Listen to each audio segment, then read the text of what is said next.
کہ کیا اس کا یہ اختیار ہے کہ وہ عدالت بن کے کیسز کو سنے اور عدالت بن کے توہین کمیشن کی کارروائیاں کرے. یہ بھی جو دائرہ اختیار ہے الیکشن کمیشن کا، اس کے اوپر بھی بہت بڑے سوالات اٹھائے گئے تھے. سپریم کورٹ آف پاکستان نے اس کیس میں جو جتنے قانونی پوائنٹس ہیں ان کو ڈسکس کرتے ہوئے اس پر اٹارنی جنرل کو بھی طلب کیا تھا، اور اٹارنی جنرل کے ساتھ جو الیکشن کمیشن کے وکلاء کو بھی بلایا تھا کہ عدالت کو اسسٹ کریں اور عدالت کو بتائیں کہ الیکشن کمیشن کا اختیار کیا ہے، الیکشن کمیشن کیسے عدالتی اختیارات استعمال کر سکتی ہے.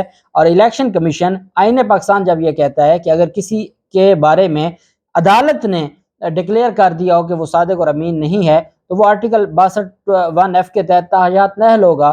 تو کیا الیکشن کمیشن اگر فیصل وافدہ نے کوئی بیان حلفی جھوٹا جمع کروایا ہے تو وہ الیکشن کمیشن کو جمع کروایا ہے، تو الیکشن کمیشن یہ کیسے کلیم کر سکتا ہے کہ وہ عدالت ہے اور وہ جو بیان حلفی ہے وہ ایک عدالت کے سامنے جمع کروایا گیا ہے، اور اس وجہ سے 62(1) جو ہے 21(f) وہ لگے گا. تو عدالت نے کہا یہ کیسے لگے گا، اس کے اوپر عدالت نے سوال کھڑا کیا.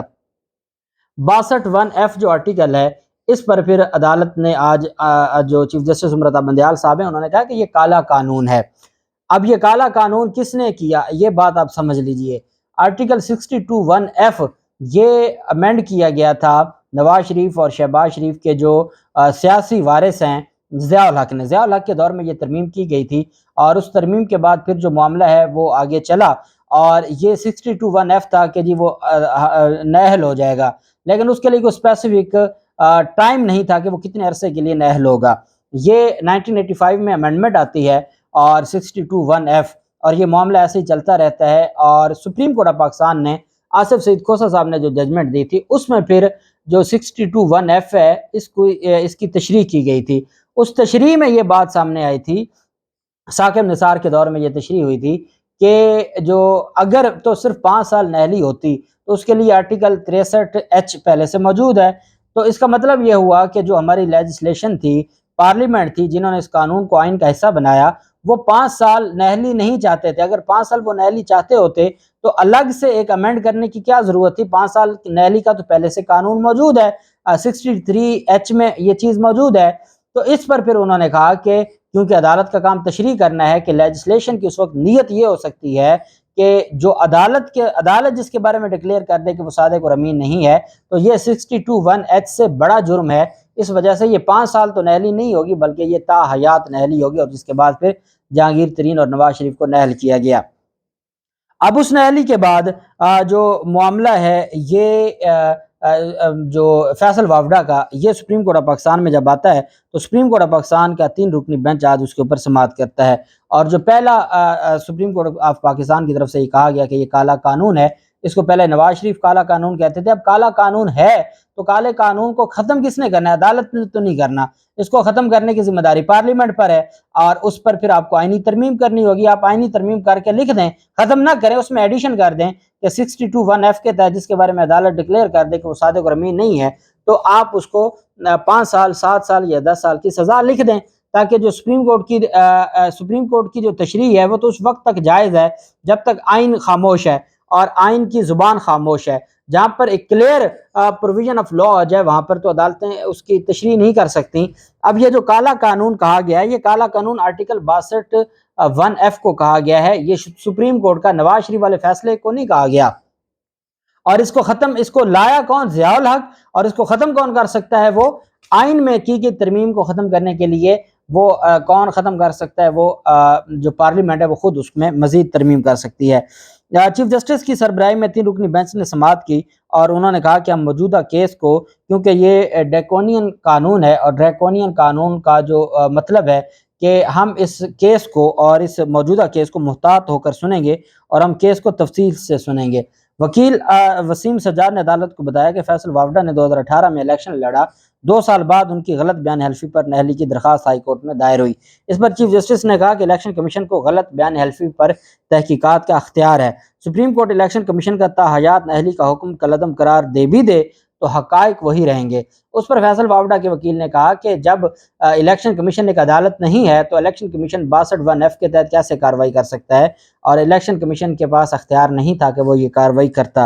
الیکشن کمیشن نے جو فیصل وافدہ کیس میں جو سپریم کورٹ نے کہا کہ الیکشن کمیشن نے فیصل وابڈا کیس میں حقائق کا درست جائزہ لیا ہے۔